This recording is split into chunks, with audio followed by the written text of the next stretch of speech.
हरे मुरशद दे अकाल पुरख दे दीदारे करने ने। ऐसे उन्हां दे बोल, उन्हां दी लगन बाबत साडे सावें दर्शाउंदे ने भी किन्ना जुड़ के वो बंदगी करते सन, इबादत करते सन। और दिन रात का चौंकड़ा सी। इत्थे कई कह दिंदे नाम जपना तोता रटन है, तो गुरु ग्रंथ साहब कहते रटे लाउण तो बिना मिलता ही नहीं है।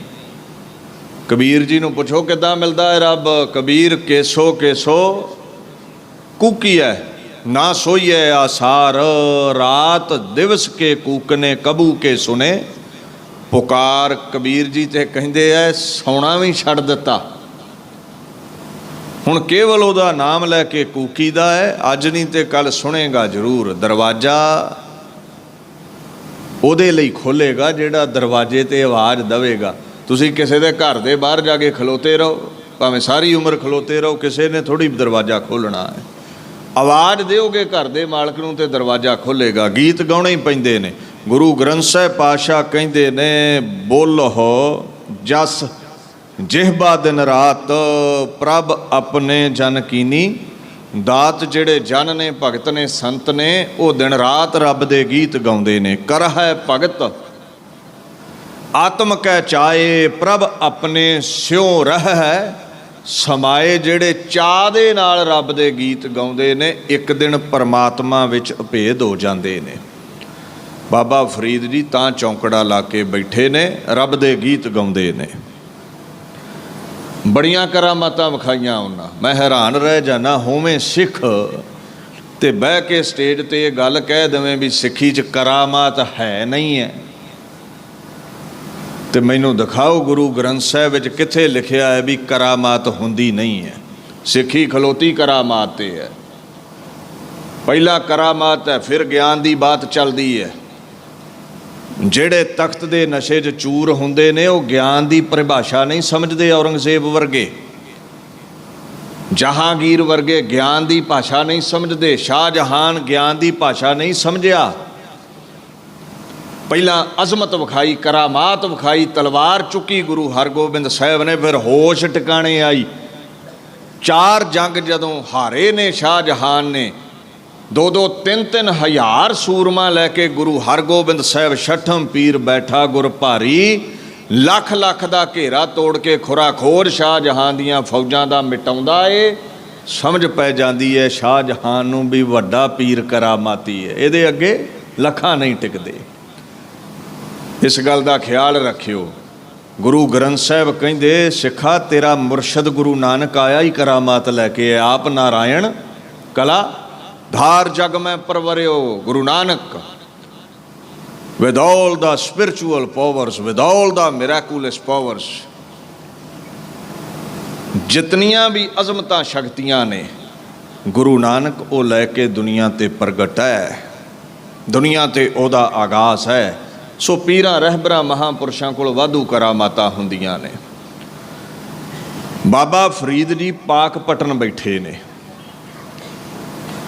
और एक गोरे ने साखी लिखी है, मैकालिफ ने सिख हिस्टरी लिखी है ना उन्हें। हुण गोरे तो जल्दी कीतियां बलीव नहीं करते अजमत विच करामात विच, पढ़े लिखे ने। ते गोरे नहीं तर्क कर रहे इस अजमत ते तर्क कौन कर रहा है? जिहड़ा पढ़िया भी कुछ नहीं है। एवें 2-2.5 किताबां पढ़ियां जी, ज्ञानी जी आ गए, ये काहदा ज्ञान है? अग बालती सारे पंथ च। आ भी बाणी झूठी, आ भी इतिहास झूठा। चंगा भला लोकाई बाणी नूं, बाणे नूं, इतिहास नूं मानदी सी, तूं एवें धड़ेबंदी खड़ी करती। वो पढ़े लिखे गोरे भी ये दावा पे करते ने फरीद दी अजमत दा। मैकालिफ लिखते ने पन्ना 367 ते पढ़े उन्हां दे बोल। बाबा फरीद जी लोकाई नूं तारदे ने पाकपटन शहर दे विच।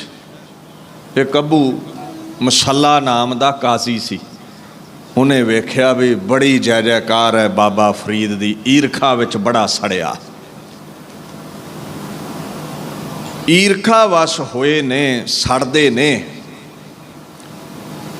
सूबेदार कोल शिकायत कर दिती भी फरीद काफर है, इस्लाम तो भगौड़ा है, ये नचदा भी है, ये टपदा भी है, ਇਹ ਗੀਤ ਵੀ ਗਾਉਂਦਾ ਹੈ। ਹੁਣ ਸੂਫੀ ਸਾਧੂ ਜਿਹੜੇ ਨੇ ਉਹ ਰੱਬ ਦੇ ਗੀਤ ਗਾਉਂਦੇ ਨੇ, ਪ੍ਰੇਮ ਵਸ ਹੋਏ। ਇਹ ਮਸਜਿਦ 'ਚ ਆਵੇ ਉੱਥੇ ਵੀ ਨੱਚਣ ਲੱਗ ਪੈਂਦਾ ਹੈ, ਗੀਤ ਗਾਉਣ ਲੱਗ ਪੈਂਦਾ ਹੈ। ਉਹ ਸੂਬੇਦਾਰ ਨੇ ਅੱਗੇ ਰਿਪੋਰਟ ਕਰਨੀ ਸੀ, ਉਹਨੇ ਬਾਦਸ਼ਾਹ ਨੂੰ ਦੱਸਿਆ, ਸਜ਼ਾ ਸੁਣਾ ਦਿੱਤੀ ਗਈ ਔਰ ਇਹ ਸਜ਼ਾ ਲਿਖਤੀ ਰੂਪ ਦੇ ਵਿੱਚ ਪਰਸ਼ੀਅਨ ਦੇ ਵਿੱਚ ਜਦੋਂ ਸੂਬੇਦਾਰ ਨੂੰ ਦਿੱਤੀ ਗਈ ਨਾ, ਤੇ ਬਾਦਸ਼ਾਹ ਦੇ ਹੁਕਮ ਅਨੁਸਾਰ ਉਹਦੇ ਵਿੱਚ ਲਿਖਿਆ ਹੋਇਆ ਸੀ, ਅਨਰਾਹਾ ਅਜ਼ ਸ਼ਹਿਰ ਬਦਰ ਕੁਨਦ। ਇਹਦਾ ਭਾਵ ਹੈ ਵੀ ਇਹਨੂੰ ਫਰੀਦ ਨੂੰ ਧੱਕੇ ਮਾਰ ਕੇ ਸ਼ਹਿਰੋਂ ਬਾਹਰ ਕੱਢ ਦਿਓ, ਇਹ ਕਾਫਰ ਹੋ ਗਿਆ ਹੈ।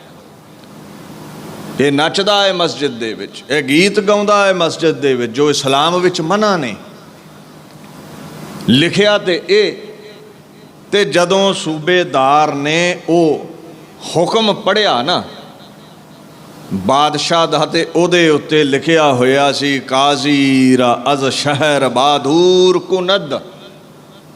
ਉੱਥੇ ਐਸੀ ਅਜ਼ਮਤ ਵਰਤਾਈ ਬਾਬਾ ਫਰੀਦ ਲਈ ਖੁਦਾਇਆ ਨੇ, ਅੱਖਰ ਹੀ ਬਦਲ ਦਿੱਤੇ। ਲਿਖਿਆ ਹੈ ਵੀ ਇਹਨੂੰ ਕਾਜੀ ਨੂੰ ਧੱਕੇ ਮਾਰ ਕੇ ਸ਼ਹਿਰੋਂ ਬਾਹਰ ਕੱਢ ਦਿਓ। ਇਹ ਗੁਰੂ ਗ੍ਰੰਥ ਸਾਹਿਬ ਨੂੰ ਪੁੱਛਾਂ, ਤੂੰ ਐਸੀਆਂ ਅਜ਼ਮਤਾਂ, ਐਸੀਆਂ ਤਾਕਤਾਂ, ਕਰਾਮਾਤਾਂ ਵਿਖਾਉਣਾ ਹੈ? ਗੁਰੂ ਗ੍ਰੰਥ ਸਾਹਿਬ ਕਹਿੰਦੇ ਨੇ, ਆਪਣਿਆਂ ਸੇਵਕਾਂ ਕੀ ਆਪ ਪੈਜ ਰੱਖੈ, ਆਪਣਿਆਂ ਭਗਤਾਂ ਕੀ ਪੈਰੀ ਪਾਵੈ। ਆਪਣਿਆਂ ਸਤਪੁਰਸ਼ਾਂ ਦੀ ਆਪ ਇੱਜ਼ਤ ਰੱਖਦਾ ਹੈ। ਜਿਹੜੇ ਗਨੀਮ ਨੇ, ਦੁਸ਼ਮਣ ਬਣੇ ਨੇ, ਉਹਨਾਂ ਨੂੰ ਪੈਰਾਂ 'ਚ ਝੁਕਾ ਦਿੰਦਾ ਹੈ। ਜਦੋਂ ਕਾਜੀ ਨੂੰ ਪੜ੍ਹ ਕੇ ਸੁਣਾਇਆ ਸੂਬੇਦਾਰ ਨੇ ਹੁਕਮ, ਕਾਜੀ ਦੌੜ ਕੇ ਬਾਬਾ ਫਰੀਦ ਦੇ ਚਰਨਾਂ ਵਿੱਚ ਜਾ ਡਿੱਗਾ ਵੀ ਮੈਨੂੰ ਬਖਸ਼ ਦਿਓ, ਮੇਥੋਂ ਭੁੱਲ ਹੋ ਗਈ, ਮੈਨੂੰ ਬਚਾਓ, ਚਿਹਰੋਂ ਕੱਢ ਦੇਣ ਲੱਗੇ ਨੇ। ਐਸੀ ਅਜ਼ਮਤ ਉਸ ਮਹਾਂਪੁਰਸ਼ ਨੇ ਵਿਖਾਈ। ਮਾਫੀ ਮੰਗ ਲਈ, ਗੁਨਾਹ ਕਬੂਲ ਕਰ ਲਿਆ। ਸਾਧੂਆਂ ਦਾ ਸੁਭਾਅ ਹੁੰਦਾ, ਬਖਸ਼ ਦਿੰਦੇ ਨੇ। ਜੋ ਸਰਣੇ ਆਵੈ ਤਿਸ ਕੰਠ ਲਾਵੈ ਹੋ ਬਿਰਧ ਸੁਆਮੀ ਸੰਦਾ। ਜੋ ਖੁਦਾ ਦਾ ਸੁਭਾਅ, ਸੁਆਮੀ ਦਾ ਸੁਭਾਅ ਬਖਸ਼ਿੰਦ, ਉਹਦੇ ਚੇਲਿਆਂ ਦਾ ਸੁਭਾਅ ਵੀ ਬਖਸ਼ਿੰਦ ਹੁੰਦਾ ਹੈ। ਇਹ ਉਹੀ ਅਬੂ ਮੁਸੱਲਾ ਸੀ ਜਿਸ ਨੇ ਆਪਣੀ ਧੀ ਦਾ ਨਿਕਾਹ ਕੁਝ ਸਮਾਂ ਬਾਅਦ ਬਾਬਾ ਫਰੀਦ ਜੀ ਦੇ ਲਖਤੇ ਜਿਗਰ ਦਿਲਬੰਦ ਮਖਦੂਮ ਬਦਰੁਦੀਨ ਦੇ ਨਾਲ ਕੀਤਾ ਸੀ। ਔਰ ਇਸ ਮਾਈ ਦੀ ਕੁੱਖ ਚੋਂ ਹੀ ਹਜ਼ਰਤ ਅਲਾਉਦੀਨ ਮੌਜੇ ਦਰਿਆ ਪੈਦਾ ਹੋਏ, ਜਿਹੜੇ ਬਾਬਾ ਫਰੀਦ ਜੀ ਦੀ ਪਾਕ ਪਟਨ ਵਾਲੀ ਗੱਦੀ ਦੇ ਮਾਲਕ ਬਣੇ, ਵਾਰਸ ਬਣੇ। ਉਹ ਇਸੇ ਮਾਈ ਦਾ ਕਾਕਾ ਸੀ। ਬਾਬਾ ਜੀ ਦੀ ਗੱਦੀ ਚੱਲਦੀ ਹੈ ਨਾ ਪਾਕ ਪਟਨ। ਖੈਰ, ਆਓ ਇਸ ਫਰੀਦਕੋਟ ਸ਼ਹਿਰ ਵੱਲ ਪਹੁੰਚਾਂ, ਜਿੱਥੇ ਬੇਅੰਤ ਲੋਕਾਈ ਨੂੰ ਬਾਬਾ ਫਰੀਦ ਜੀ ਤਾਰਦੇ ਰਹੇ। ਇਸ ਸ਼ਹਿਰ ਦਾ ਨਾਂ ਮੋਕਲਹਰ ਸੀ। ਇੱਥੇ ਇੱਕ ਰਾਜਾ ਸੀ, ਮੋਕਲ ਸੀ। ਉਹਦੀ ਇਹ ਰਾਜਧਾਨੀ ਕਰਕੇ ਪ੍ਰਚਲਿਤ ਸੀ। ਦਿੱਲੀ ਤੋਂ ਲਾਹੌਰ ਜਾਣ ਵਾਲਾ ਰਸਤਾ ਹਾਂਸੀ, ਹਿਸਾਰ, ਸਰਸਾ, ਇਹ ਆ ਜਿਹੜਾ ਕੋਟਕਪੂਰੇ ਦਾ ਇਲਾਕਾ ਆ, ਅੱਜ ਕੱਲ੍ਹ ਦਾ ਫਰੀਦਕੋਟ ਹੈ, ਇੱਧਰ ਦੀ ਜਾਂਦਾ ਸੀ। ਕਸੂਰ ਥਾਣੀ ਹੁੰਦੇ ਅੱਗੇ ਜਾਂਦੇ ਸਨ। ਬਾਬਾ ਜੀ ਦਿੱਲੀ ਤੋਂ ਪਾਕਪਟਨ ਨੂੰ ਜਾ ਰਹੇ ਨੇ ਹਾਂਸੀ ਦੇ ਰਸਤੇ। ਜਿੱਥੇ ਤੁਸੀਂ ਅੱਜ ਬੈਠੇ ਹੋ, ਗੁਰਦੁਆਰਾ ਗੋਦੜੀ ਸਾਹਿਬ, ਇੱਥੇ ਇਕਾਂਤ ਵਿੱਚ ਚੌਂਕੜਾ ਲਾ ਕੇ ਅਕਾਲ ਪੁਰਖ ਦੀ ਯਾਦ ਵਿੱਚ ਬਹਿ ਗਏ। ਇੱਥੇ ਰੱਬ ਦੇ ਗੀਤ ਗਾਏ ਗਏ। ਹੁਣ ਵਿਚਾਰ ਬਣੀ ਵੀ ਕੁਝ ਛਕਣ ਦਾ ਪ੍ਰਬੰਧ ਕਰੀਏ, ਇੱਧਰ ਸ਼ਹਿਰ ਨੂੰ ਹੋਈਏ। ਮਹਾਂਪੁਰਸ਼ਾਂ ਦੇ ਕੋਲ ਨਾ ਇੱਕ ਗੋਦੜੀ ਹੁੰਦੀ ਸੀ, ਮੁਰਸ਼ਦ ਕੁਤਬਦੀਨ ਬਖਤਿਆਰ ਕਾਕੀ ਨੇ ਬਖਸ਼ਿਸ਼ ਵਿੱਚ ਦਿੱਤੀ ਸੀ। ਗੋਦੜੀ ਦੇ ਕਈ ਅਰਥ ਹੁੰਦੇ ਨੇ। ਓੜਨੀ ਵੀ ਕਹਿ ਦਿੰਦੇ ਆ, ਰੂਈਦਾਰ ਰਜਾਈ ਨੂੰ ਵੀ ਕਹਿ ਦਿੰਦੇ ਆ। ਕਿ ਨਾ ਸਾਧੂਆਂ ਦੇ ਕੋਲ ਗਿਲਾਫ ਜਿਹਾ ਬਣਿਆ ਹੁੰਦਾ, ਲੀਰਾਂ ਗੰਢ ਗੰਢ ਕੇ ਉਹੀ ਚਾਦਰ ਵਾਂਗੂ ਉੱਤੇ ਲੈ ਲੈਂਦੇ, ਰਾਤ ਨੂੰ ਕਦੇ ਥੱਲੇ ਵਿਛਾ ਲਿਆ, ਕਦੇ ਉੱਪਰ ਲੈ ਕੇ ਸੌਂ ਗਏ। ਉਹ ਇੱਥੇ ਰੁੱਖ 'ਤੇ ਟੰਗੀ ਹੈ ਗੋਦੜੀ। ਰੱਬ ਦੇ ਗੀਤ ਗਾਉਂਦਿਆਂ ਗਾਉਂਦਿਆਂ ਗੋਦੜੀ ਇੱਥੇ ਛੱਡ ਕੇ ਤੇ ਇੱਥੋਂ 1 ਮੀਲ ਦੀ ਦੂਰੀ ਤੇ ਉਦੋਂ ਕਸਬਾ ਸੀ, ਉਹ ਸ਼ਹਿਰ ਸੀ, ਉੱਥੇ ਚਲੇ ਗਏ। ਖਾਣ ਪੀਣ ਦਾ ਪ੍ਰਬੰਧ ਕਰਨਾ ਚਾਹੁੰਦੇ ਨੇ। ਰਾਜਾ ਮੋਕਲ ਸੀ ਦੇ ਕਰਿੰਦਿਆਂ ਨੇ ਗਿਰਫਤਾਰ ਕਰ ਲਿਆ ਬੇਗਾਰ ਦੇ ਰੂਪ ਵਿੱਚ। ਬੇਗਾਰ ਦਾ ਭਾਵ ਸਮਝਿਓ, ਇਹ ਫਾਰਸੀ ਦਾ ਲਫ਼ਜ਼ ਹੈ। ਮਜ਼ਦੂਰੀ ਕਰਾਉਣੀ ਤੇ ਮੁੱਲ ਕੋਈ ਨਾ ਦੇਣਾ, ਦਿਹਾੜੀ ਕੋਈ ਨਾ ਦੇਣੀ। ਜਿਹੜੇ ਹੁਕਮਰਾਨ ਦੇ ਸਿਪਾਹੀ ਹੁੰਦੇ ਸਨ ਉਹ ਧੱਕੇ ਨਾਲ ਕੰਮ ਕਰਵਾ ਲੈਂਦੇ ਸਨ। ਇਸ ਕਸਬੇ ਨੂੰ ਲੁਟੇਰੇ ਲਟੂਰੇ ਪੈਂਦੇ ਰਹਿੰਦੇ ਸੀ ਤੇ ਇੱਕ ਗੜੀ ਜੀ ਘੇਰੇ ਘੇਰੇ ਰਾਜਾ ਬਣਵਾ ਰਿਹਾ ਸੀ। ਗਾਰੇ ਦੀ ਉਦੋਂ ਚਣਾਈ ਹੁੰਦੀ ਸੀ, ਤੁਸੀਂ ਜਾਣਦੇ ਹੋ। ਉਹ ਗਾਰੇ ਦੀ ਚਣਾਈ ਦੇ ਵਿੱਚ ਗਾਰਾ ਜਦੋਂ ਟੋਕਰਿਆਂ ਵਿੱਚ ਬਾਲਟਿਆਂ ਵਿੱਚ ਪਾ ਕੇ ਢੋਂਦੇ ਨੇ ਮਜ਼ਦੂਰ, ਤੇ ਬਾਬਾ ਫਰੀਦ ਦੇ ਸਿਰ ਤੇ ਵੀ ਇੱਕ ਬਾਲਟਾ ਭਰ ਕੇ ਗਾਰੇ ਦਾ ਰੱਖ ਦਿੱਤਾ ਗਿਆ ਵੀ ਚੱਲ ਬੇਗਾਰ ਬਣ। ਜਦੋਂ ਤੁਸੀਂ ਮੈਕਾਲਿਫ ਨੂੰ ਪੜ੍ਹਦੇ ਹੋ ਨਾ, ਸਿੱਖ ਰਿਲੀਜਨ ਪੇਜ ਨੰਬਰ 381 ਪੜ੍ਹਿਓ, ਉੱਥੇ ਇਸ ਸ਼ਹਿਰ ਦਾ ਜ਼ਿਕਰ ਕਰਨਗੇ। ਉਹ ਕਹਿੰਦੇ ਬਾਬਾ ਫਰੀਦ ਜੀ ਨੂੰ ਰਾਜਾ ਮੋਕਲ ਸੀ ਨੇ ਬੇਗਾਰ ਦੇ ਰੂਪ ਵਿੱਚ ਫੜ ਲਿਆ। ਇਮਾਰਤ ਬਣਾਉਣ ਲਈ, ਗਾਰਾ ਢੋਣ ਲਈ ਕਿਹਾ ਹੈ। ਗਾਰੇ ਦੀ ਟੋਕਰੀ ਸਿਰ ਤੇ ਰੱਖ ਦਿੱਤੀ ਗਈ ਹੈ ਤੇ ਉਹ ਜਿਹੜੇ ਕਰਿੰਦੇ ਨੇ ਨਾ, ਕੰਮ ਕਰਵਾ ਰਹੇ ਨੇ, ਜਾਂ ਜਿਹੜੇ ਲੋਕ ਹੋਰ ਬੇਗਾਰ ਸਨ, ਉਹਨਾਂ ਇੱਕ ਦ੍ਰਿਸ਼ ਵੇਖਿਆ ਹੈ, ਅਸਚਰਜਤਾ ਵਿੱਚ ਚਲੇ ਗਏ। ਗਿੱਠ ਗਿੱਠ ਜਿਹੜੀ ਟੋਕਰੀ ਹੈ ਉਹ ਸਿਰ ਦੇ ਉੱਤੇ ਤੈਰਦੀ ਜਾ ਰਹੀ ਹੈ। ਬਾਬਾ ਫਰੀਦ ਦੇ ਅਜ਼ਮਤ ਵਿਖਾਈ, ਕਰਾਮਾਤ ਵਿਖਾਈ, ਜਿਵੇਂ ਸਾਡੇ ਬਾਪੂ ਨਾਨਕ ਨੇ ਬਾਬਰ ਦੀਆਂ ਚੱਕੀਆਂ ਗਿਣਨ ਲਾ ਦਿੱਤੀਆਂ ਸੀ, ਐਸੀ ਅਜ਼ਮਤ ਵਿਖਾਈ। ਹੁੰਦੀ ਹੈ ਕਰਾਮਾਤ ਅਸ਼ਟ ਸਿੱਧ ਨਵ ਨਿੱਧ, ਇਹ ਕਰਮ ਪ੍ਰਾਪਤ ਜਿਸ ਨਾਮ ਦੇਹ। ਜਿਹਦੇ ਕੋਲ ਨਾਮ ਹੈ ਉਹਦੇ ਕੋਲ ਸਿੱਧੀਆਂ ਹੁੰਦੀਆਂ ਨੇ, ਰਿੱਧੀਆਂ ਹੁੰਦੀਆਂ ਨੇ। ਹੁਣ ਉਹ ਜਿਹੜੇ ਸਿਪਾਹੀ ਨੇ ਉਹਨਾਂ ਦੌੜ ਕੇ ਰਾਜੇ ਨੂੰ ਖਬਰ ਕੀਤੀ ਵੀ ਉਹ ਜਿਹੜਾ ਬੇਗਾਰ ਫੜਿਆ ਹੈ ਨਾ, ਉਜਾੜ ਚੋਂ ਲਿਆਂਦਾ ਹੈ ਜਿਸ ਨੂੰ, ਉਹਦੇ ਸਿਰ ਤੇ ਟੋਕਰੀ ਤੈਰਦੀ ਫਿਰਦੀ ਏ। ਕੋਈ ਪੀਰ ਫਕੀਰ ਲੱਗਦਾ ਹੈ, ਕੋਈ ਕਰਾਮਾਤੀ ਹੈ, ਅਜ਼ਮਤੀ ਹੈ।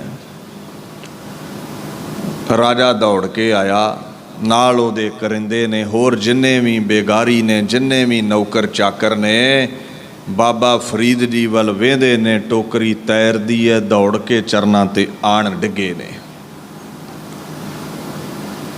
ਭੁੱਲ ਬਖਸ਼ਾਈ ਬੇਨਤੀ ਕੀਤੀ, ਮਹਾਰਾਜ ਇਹ ਸ਼ਹਿਰ ਨਹੀਂ ਚੰਗੀ ਤਰ੍ਹਾਂ ਵੱਸਦਾ, ਉਜਾੜਾ ਹੀ ਉਜਾੜਾ ਹੈ ਇੱਥੇ, ਤੁਸੀਂ ਕਿਰਪਾ ਕਰੋ ਖੁਸ਼ਹਾਲੀ ਆਵੇ।